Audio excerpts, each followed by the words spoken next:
farms. America's modern-day plantations.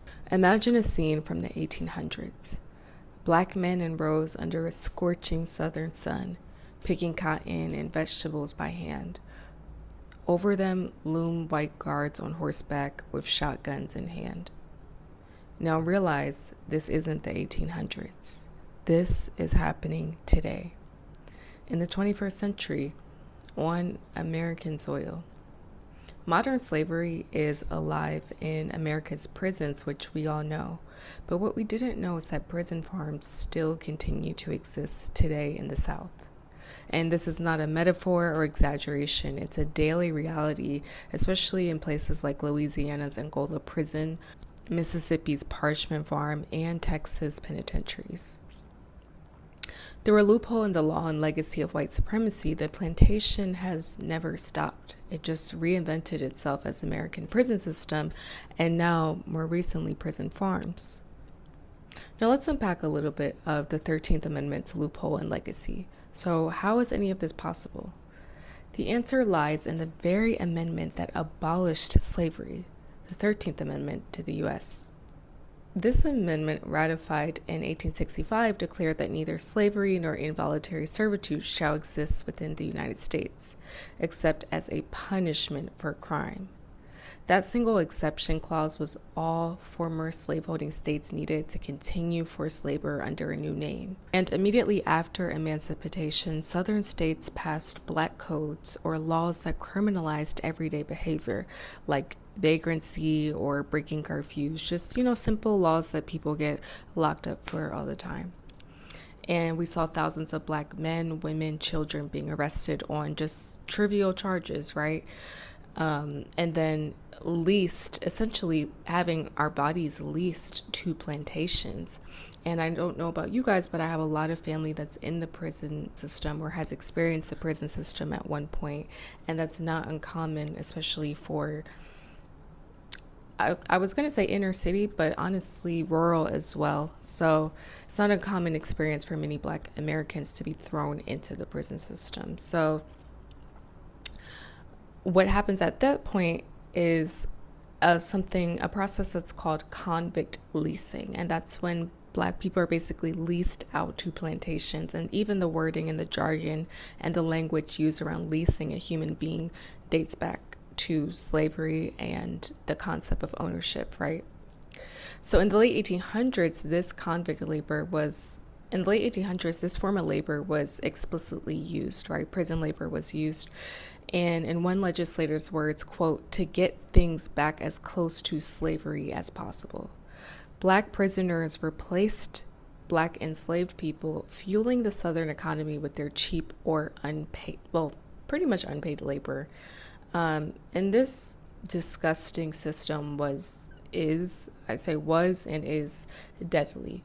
Prisoners were and currently are being worked to death in chain gangs and sweat boxes, often at higher rates than enslaved people had been. So, since unlike enslaved persons who were considered, quote, valuable property, people who are labeled as prisoners or incarcerated were seen as disposable. So it was through convict leasing, and although convict leasing was largely outlawed by the early 20th century, the use of incarcerated labor never stopped. Instead, states like Mississippi, Louisiana, Texas, Georgia, and others simply put inmates to work directly on state prison farms. The state itself became the plantation owner, and the practice persists, a direct legacy of slavery. Today, it's prison wardens who ride horseback with rifles, but the power dynamic of white overseers and captive black laborers remains fundamentally unchanged. Let's talk a little bit about prison farms across the United States. So in 2025, at least a dozen states still operate prison farms where inmates perform agricultural labor under guard, right? And this is not a small or hidden phenomenon. It's an established part of many state prison systems, especially in the South. Now, consider a few examples.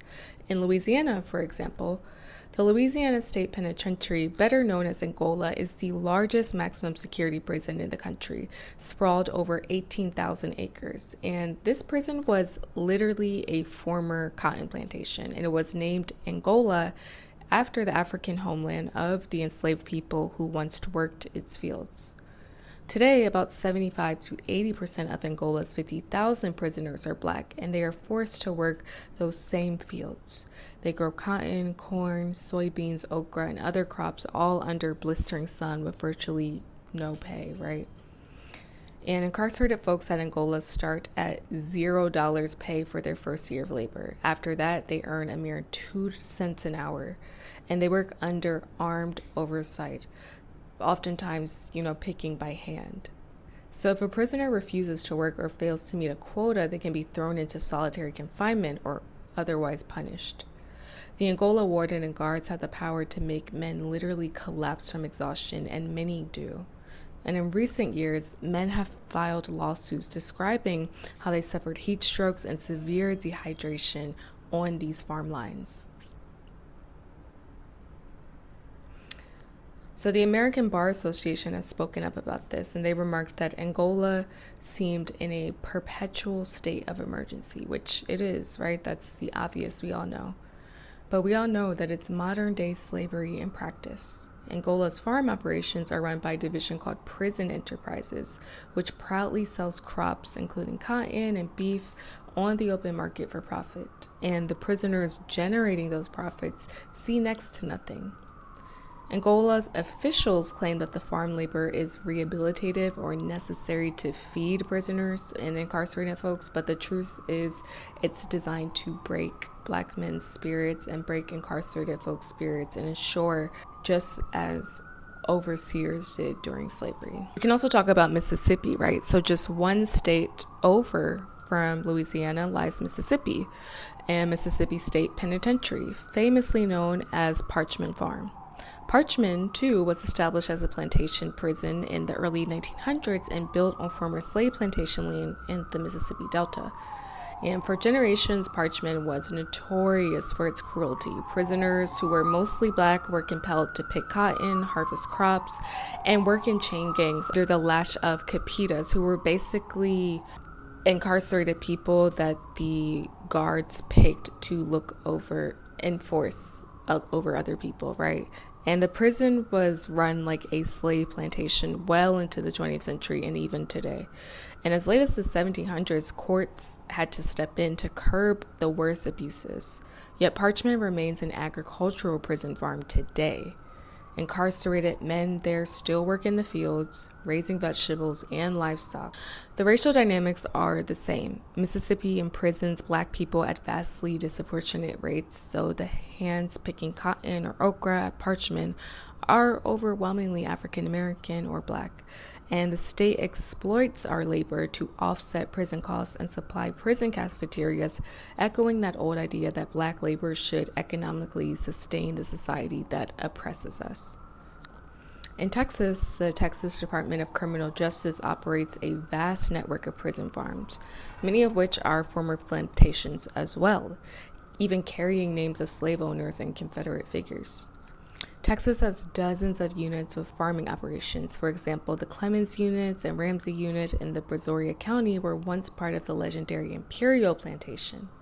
Today, inmates there tend cattle, grow crops, and even operate cotton gins. Yes, Texas prisons still have cotton gins picked by prisoners.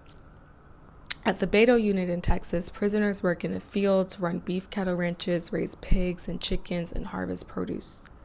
Texas proudly notes its prison system is largely self-sufficient, and incarcerated farm labor produces tons of vegetables, milk, and meat that they say feed the population and are even sold outside to the Texas community. But this self-sufficiency is built on exploitative slave labor, and Texas notably does not pay state prisoners a dime for most work assignments. And in practice, that means mostly black and brown inmates doing grueling farm work under armed guards for zero pay equals slavery. The visual of Texas field squads and their whites toiling under armed overseers is something so disgusting. And I recently saw a TikTok video of this thing happening. I'm sure if you search prison farm Angola or prison farm on TikTok, you'll see it pop up. But there's a video of a white guard on horseback standing over prisoners as they're picking cotton in 2025. And yet it's happening and continues to go unabated. This is also happening in Alabama as well. So in Alabama, multiple prisons have farming programs. Limestone Correctional Facility, for instance, uses inmates in farming and cattle operations. And conditions in Alabama prisons are so brutal, where the U.S. Justice Department has sued Alabama for rampant violence and abuses in its prison. And not only that, but the addition of forced farm labor makes them even more dystopian. So at Limestone, there have been reports of just horrible mistreatment. Even when incarcerated people die, their organs have been removed without even notifying their family. And recently, families of several Alabama inmates, including one from Limestone, sued the state after their loved ones' bodies were returned missing internal organs. And it appears the state's autopsies were harvesting body parts without consent, so a practice families linked to organ theft. And this organ scandal is actually currently still under investigation. But it just underscores a chilling point. In Alabama's prisons, officials have treated incarcerated Black people as less than human and property to be exploited in both life and death. On the prison farms, that mentality translates into pushing inmates to work through heat, illness, and just no regard for human life. What many people, even those aware of mass incarceration, don't realize is just how explicitly plantation-like some of these prisons are. And it's not just similar, it's often the same land and infrastructure as slavery. For example, Angola's prison land was bought by the state from a former slave plantation in the late 1800s for the purpose of using incarcerated people to farm. In Mississippi, Parchman's farm entire layout was modeled on a cotton plantation with different camps named after plantation-style units. In North Carolina, the state long operated the Caledonia State Prison Farm, an old plantation as well.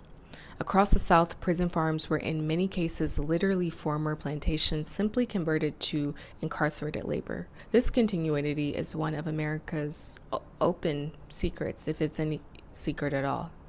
If more people could see these places from above, thousands of acres of tiled fields punctuated by barbed wire camps and watchtowers, worked by Black prisoners and patrolled by mostly white guards. The true nature of the justice system would be laid bare. Another underreported aspect is how economically significant prison labor has been to the U.S. Capitol. Incarcerated workers in the U.S. in all industries produce an estimated $11 billion worth of goods and service each year, and the states and corporations profiting pay them pennies. On prison farms, the produce and livestock raised often directly supply state institutions, saving millions in food costs. And surplus products are sold on the open market. For instance, as mentioned, Louisiana's prison enterprise sells cash crops like cotton and runs cattle auctions. Georgia's prison farm system produces milk, meat, and vegetables, not just for prisoners, but also to sell to other government agencies or even commercially. This means that state governments are essentially running state-owned forced labor plantations for profit. It's literally a government profiting off the uncompensated labor of a captive, majority Black workforce. If that isn't the definition of modern slavery, then, hey, it is the definition of modern slavery. It's not up for debate. But I would say one of the most grotesque recent revelations is the way incarcerated people's bodies are treated as commodities even after death. The Alabama case of missing organs highlights a mindset in which prisoners' lives are accorded so little value that basic human dignity is ignored. Families of men who died in Alabama prisons, including ones on Limestone Farm, reported that their loved ones' corpses were returned with their hearts, brains, and other organs taken without consent, presumably for research or training purposes at a state medical school, which prisons have a long history of experimenting and using medicine, medical school or medicine or just beauty products on incarcerated folks, right? There's a long history of that. So as we all know, this is not about Prison in America was never about public safety or rehabilitation. It's always been about preserving slavery and oppressive social order. And recognizing this reality, which I think everyone should know, is the key to forming resistance movements, right? And the next step is action. Supporting prison labor strikes and pushing for legal reforms to remove the 13th Amendment exception nationwide, holding state accountable for abuses, and ultimately reimagining a justice system that doesn't rely on bondage and torture. My people, and I mean Black people in America, have survived centuries of enslavement, Jim Crow terror, and now mass incarceration, but survival is not enough. We demand liberation. And the fields of Angola and Parchment should be empty. There shouldn't be any incarcerated folks on those fields. We need to put an end to this system and no more legalized slavery, no more prison farms. And it's time to finish the abolition that was started in 1865. Our ancestors fought for freedom from the plantation, and now it's on us to finally burn down the plantation paradigm wherever it survives and truly free those still in bondage in America's prison farms.